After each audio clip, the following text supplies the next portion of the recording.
Welcome back to our channel Lavanya kitchen ಗೆ ಸ್ವಾಗತ. ನಾನು ಇವತ್ತಿನ ರೆಸಿಪಿ ಬಂದು ಮಕ್ಕಳಿಂದ ಹಿಡಿದು ದೊಡ್ಡವರವರೆಗೂ ಇಷ್ಟ ಆಗುವಂತ ರೆಸಿಪಿ. ನಾನು ಗೋಲ್ಗಪ್ಪ ಮಾಡಿದೀನಿ, ತುಂಬಾ ಚೆನ್ನಾಗಿ ಬಂದಿದೆ. ನಾನು ಟೇಸ್ಟ್ ಮಾಡಿದೆ, ತುಂಬಾ ಚೆನ್ನಾಗಿ ಬಂದಿದೆ. ರೆಡಿಮೇಡ್ ಪೂರಿ ತಗೊಬಂದು ಎಣ್ಣೆಗೆ ಹಾಕಿ ಇಟ್ಕೊಂಡಿದೀನಿ. ಮತ್ತೆ ಮಸಾಲೆನ ಇದು ಆಲೂಗಡ್ಡೆನ ರೆಡಿ ಮಾಡಿ ಇಟ್ಕೊಂಡಿದೀನಿ, ಪಾನಿ ಮಾಡಿ ಇಟ್ಕೊಂಡಿದೀನಿ. ತುಂಬಾ ಅಂದ್ರೆ ಎಲ್ಲಾನು ತುಂಬಾ ಚೆನ್ನಾಗಿ ಬಂದಿದೆ. ಇದನ್ನ ಯಾವ ತರ ಮಾಡೋದು ಅಂತ ನಾನು ನಿಮ್ಗೆ ಇವತ್ತಿನ ವಿಡಿಯೋದಲ್ಲಿ ತೋರಿಸ್ಕೊಡ್ತೀನಿ. ಬನ್ನಿ ನೋಡ್ಕೊಂಡು ಬರೋಣ. ಖಾರ ರೆಡಿ ಮಾಡ್ಕೊತಾ ಇದ್ದೀನಿ. ಅದಕ್ಕೆ ಏನೇನು ಇಂಗ್ರೀಡಿಯೆಂಟ್ಸ್ ಹಾಕೊಂಡಿದ್ದೀನಿ ಅಂತ ಹೇಳಿದ್ರೆ, ಒಂದು 10-12 ಹಸಿರು ಮೆಣಸಿನಕಾಯಿ ತೊಗೊಂಡಿದ್ದೀನಿ, ಮತ್ತೆ ಬೆಳ್ಳುಳ್ಳಿ ತೊಗೊಂಡಿದ್ದೀನಿ, ಒಂದು 7-8 ಪೀಸ್ ಬೆಳ್ಳುಳ್ಳಿ ತೊಗೊಂಡಿದ್ದೀನಿ, ಮತ್ತೆ ಕೊತ್ತಂಬರಿನ ಹಾಕಿದ್ದೀನಿ, ಮತ್ತೆ ಸ್ವಲ್ಪ ಜೀರಿಗೆ ಹಾಕೊಂಡಿದ್ದೀನಿ. ಮೆಣಸು ಬೇಕು ಅಂತ ಹೇಳಿದ್ರೆ ಮೆಣಸು ಹಾಕೋಬಹುದು, ಬಟ್ ನಾನು ಮೆಣಸಿನಕಾಯಿ ಖಾರ ಇರೋದ್ರಿಂದ ಮೆಣಸು ಯೂಸ್ ಮಾಡ್ತಾ ಇಲ್ಲ. ಈಗ ಇದಕ್ಕೆ ಸ್ವಲ್ಪ ನೀರು ಹಾಕಿದ್ದೀನಿ. ಈಗ ರುಬ್ಕೊಳ್ಳೋಣ. ಈಗ ಹಸಿರು ಮೆಣಸಿನಕಾಯಿ ಖಾರ ರೆಡಿ ಇದೆ. ನಾನು ಸ್ವಲ್ಪ ಸಣ್ಣಕ್ಕೆ ರುಬ್ಬಿಟ್ಕೊಂಡಿದ್ದೀನಿ. ಇದನ್ನ ಇವಾಗ ಪಾನಿಗೆ ಹಾಕೋಬೇಕಾದ್ರೆ ಎಷ್ಟು ಬೇಕು ನೋಡ್ಕೊಂಡು ಹಾಕೊಳ್ಳಿ. ಏನೇನು ಇಂಗ್ರೀಡಿಯೆಂಟ್ಸ್ ತಗೊಂಡಿದ್ದೀನಿ ಅಂತ ಹೇಳಿದ್ರೆ, ಆಲೂಗೆಡ್ಡೆನ ಬೇಯಿಸಿ ಚೆನ್ನಾಗಿ ಸ್ಮ್ಯಾಶ್ ಮಾಡಿ ಇಟ್ಕೊಂಡಿದ್ದೀನಿ, ಮತ್ತೆ ಸಾಂಬಾರ್ ಸೊಪ್ಪನ್ನ ಹೆಚ್ಚಿಟ್ಕೊಂಡಿದ್ದೀನಿ. ಹಸಿರು ಮೆಣಸಿನ್ಕಾಯಿ ಬೇಕು ಅಂದ್ರೆ ಹಾಕೊಳ್ಳಿ. ನಾನು ಸ್ವಲ್ಪ ಖಾರ ಇರಲಿ ಅಂತ ಹೇಳ್ಬಿಟ್ಟು ಹಸಿರು ಮೆಣಸಿನ್ಕಾಯಿ ಸಣ್ಣದಾಗಿ ಹೆಚ್ಚಿಟ್ಕೊಂಡಿದ್ದೀನಿ. ಮತ್ತೆ ದಪ್ಪ ಈರುಳ್ಳಿನ 2 ಸಣ್ಣದಾಗಿ ಹೆಚ್ಚಿಟ್ಕೊಂಡಿದ್ದೀನಿ. ಕ್ಯಾರೆಟ್ನ ತುರಿದಿಟ್ಕೊಂಡಿದ್ದೀನಿ, ಮತ್ತೆ ಚಾಟ್ ಮಸಾಲ ತಗೊಂಡಿದ್ದೀನಿ, ಮತ್ತೆ ಉಪ್ಪು ತಗೊಂಡಿದ್ದೀನಿ. ಇವಾಗ ಯಾವ ತರ ಮಾಡೋದಂತ ತೋರಿಸ್ಕೊಡ್ತೀನಿ. ಆಲೂಗಡ್ಡೆನ ಸ್ಮ್ಯಾಶ್ ಮಾಡಿ ಇಟ್ಕೊಂಡಿದ್ವಿ ಅಲ್ವಾ, ಅದೇ ಬೌಲ್ಗೆ ಸಣ್ಣದಾಗಿ ಹೆಚ್ಚಿಟ್ಕೊಂಡಿದ್ವಲ್ಲ ಈರುಳ್ಳಿ ಹಾಕೊಳ್ಳೋಣ. ಸ್ವಲ್ಪ ಈರುಳ್ಳಿ ಜಾಸ್ತಿನೇ ಹಾಕಿ ಚೆನ್ನಾಗಿರುತ್ತೆ ಅವಾಗ. ಮತ್ತೆ ಕ್ಯಾರೆಟ್ನ ನಾನು ಒಂದು ದಪ್ಪ ಕ್ಯಾರೆಟ್ನ ತುರಿದಿಟ್ಕೊಂಡಿದ್ದೀನಿ, ಸಾಕು ಅಂತ ಹೇಳಿ. ಸ್ವೀಟ್ ಆದಂಗಾಗುತ್ತೆ ಜಾಸ್ತಿ ಕ್ಯಾರೆಟ್ ಹಾಕಿದ್ರೆ. ಆಮೇಲೆ ಹಸಿರು ಮೆಣಸಿನ್ಕಾಯಿ ತಗೊಂಡಿದ್ನಲ್ಲ, 3 ಹಸಿರು ಮೆಣಸಿನ್ಕಾಯಿ ಸಣ್ಣದಾಗಿ ಹೆಚ್ಚಿಟ್ಕೊಂಡಿದ್ದೆ, ಅದನ್ನ ಹಾಕ್ತಾ ಇದ್ದೀನಿ. ಸಾಂಬಾರ್ ಸೊಪ್ಪು ಹಾಕ್ತಾ ಇದ್ದೀನಿ.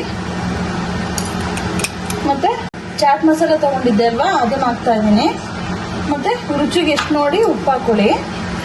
ರುಚಿಗೆ ಎಷ್ಟು ಬೇಕು ನೋಡಿ ಉಪ್ಪು ಹಾಕೊಳ್ಳಿ. ಈಗ ಹಾಕ್ಬಿಟ್ಟು ಎಲ್ಲ ನೀಟಾಗಿ ಮಿಕ್ಸ್ ಮಾಡ್ಕೊಳ್ಳೋಣ. ಫುಲ್ಲು ಆಲೂಗಡ್ಡೆ ಇದು ಎಲ್ಲ ಮಿಕ್ಸ್ ಆಗೋ ಥರ ಮಿಕ್ಸ್ ಮಾಡ್ಕೊಳ್ಳಿ. ನೋಡಿ, ಎಲ್ಲ ಈ ಥರ ನೀಟಾಗಿ ಮಿಕ್ಸ್ ಮಾಡ್ಕೊಳ್ಳಿ. ಇದೆಲ್ಲ ನೀಟಾಗಿ ಮಿಕ್ಸ್ ಆಗಿದೆ, ಇದು ರೆಡಿ ಆಗಿದೆ. ಈ ಪಾನಿ ಮಾಡೋದು ಯಾವ ಥರ ಅಂತ ತೋರಿಸ್ಕೊಡ್ತೀನಿ, ಬನ್ನಿ ನೋಡ್ಕೊಂಡು ಬರೋಣ. ಇದಕ್ಕೆ ಪಾನಿ ಮಾಡೋಕ್ಕೆ ಏನೇನು ಇಂಗ್ರೀಡಿಯೆಂಟ್ಸ್ ತೊಗೊಂಡಿದ್ದೀನಿ ಅಂತ ಹೇಳಿದ್ರೆ, ಒಂದು ನಿಂಬೆಹಣ್ಣಿನ ಅಥವಾ ಹುಣಸೆಹಣ್ಣನ್ನ ನೆನೆಸ್ಬಿಟ್ಟು ಸೋಸ್ ಇಟ್ಕೊಂಡಿದ್ದೀನಿ. ಇದನ್ನ ಒಂದು ಬೌಲ್ಗೆ ಹಾಕೋತಾ ಇದ್ದೀನಿ. ಆಮೇಲೆ ಇದೇ ಬೌಲಿಗೆ ಸಾಂಬಾರ್ ಸೊಪ್ಪನ್ನ ಸಣ್ಣದಾಗಿ ಹೆಚ್ಚಿಟ್ಕೊಂಡಿದ್ನಲ್ಲ, ಅದನ್ನ ಹಾಕ್ತಾ ಇದ್ದೀನಿ. ಮತ್ತೆ ಕಲ್ಲುಪ್ಪು, ಇದು ಈ ಕಲ್ಲುಪ್ಪು ಹಾಕೋದ್ರಿಂದ ಉಪ್ಪೇನ ಅವಶ್ಯಕತೆ ಇರಲ್ಲ. ಕಲ್ಲುಪ್ಪನ್ನ ನೋಡಿ ಹಾಕೊಳ್ಳಿ, ಚೆನ್ನಾಗಿರುತ್ತೆ. ಇದೇ ಟೇಸ್ಟ್ ಕೊಡೋದು ಆ್ಯಕ್ಚುಲಿ ಪಾನಿಗೆ. ಮತ್ತೆ ಚಾಟ್ ಮಸಾಲ ಹಾಕೊಳ್ಳೋಣ. ಚಾಟ್ ಮಸಾಲೆ ಎಷ್ಟು ಬೇಕು ನೋಡಿ ಹಾಕೊಳ್ಳಿ. ನಾನು ಇಷ್ಟ ಹಾಕ್ತಾ ಇದ್ದೀನಿ. ಇದು ಹಾಕೋದು ಸ್ವಲ್ಪ ಜಾಸ್ತಿ ಹಾಕೋದು ಚೆನ್ನಾಗಿರುತ್ತೆ ಅಂತ ಹೇಳಿ ಹಾಕ್ತಾ ಇದ್ದೀನಿ. ಆಮೇಲೆ ಖಾರ, ಹಸಿರು ಮೆಣಸಿನಕಾಯಿ ಖಾರ ಮಾಡಿಟ್ಕೊಂಡಿದ್ವಲ್ವಾ, ಇದನ್ನ ಹಾಕೋಣ. ಇದು ನೋಡಿ ಖಾರ ನೋಡಿ ಹಾಕೊಳ್ಳಿ. ಖಾರ ಸ್ವಲ್ಪ ಜಾಸ್ತಿ ಬೇಕು ಅನ್ನೋರು ಹಾಕೊಳ್ಳಿ, ಜಾಸ್ತಿ ಖಾರ.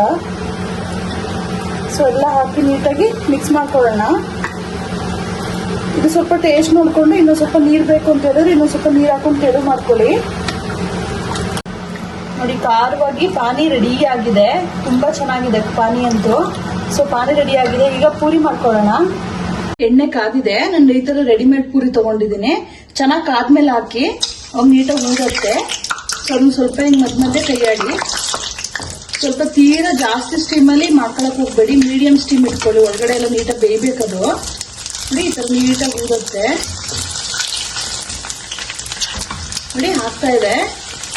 ಸ್ವಲ್ಪ ಬ್ರೌನ್ ಬರೋವರೆಗ ಇದು ಮಾಡ್ಕೊಳ್ಳಿ. ಸ್ವಲ್ಪ ಗೋಲ್ಡನ್ ಬ್ರೌನ್ ಬರಲಿ. ನೋಡಿ, ಚೆನ್ನಾಗಿ ಬಂತು. ಸ್ವಲ್ಪ ಬ್ರೌನ್ ಆದ ತಕ್ಷಣ ತೆಗೆದ್ಬಿಡೋಣ. ಇದಾಗಿದೆ, ತೆಗೆಯೋಣ. ಗೋಲ್ಗಪ್ಪ ಮಾಡ್ಕೊಂಡು ತಿಂದೆ, ತುಂಬಾ ಚೆನ್ನಾಗಿ ಬಂದಿದೆ ಟೇಸ್ಟ್ ಅಂತೂ. ಇವತ್ತಿನ ವಿಡಿಯೋದಲ್ಲಿ ಇದನ್ನ ಯಾವ ತರ ಮಾಡೋದು ಅಂತ ನಾನು ನಿಮಗೆ ತೋರಿಸ್ಕೊಟ್ಟಿದ್ದೀನಿ. ತುಂಬಾ ಚೆನ್ನಾಗಿದೆ, ಚೆನ್ನಾಗಿ ಬಂದಿದೆ. ನಿಮ್ಗೆ ಇಷ್ಟ ಆಗಿದೆ ಅಂತ ನಾನು ಅನ್ಕೊಂಡಿದ್ದೀನಿ.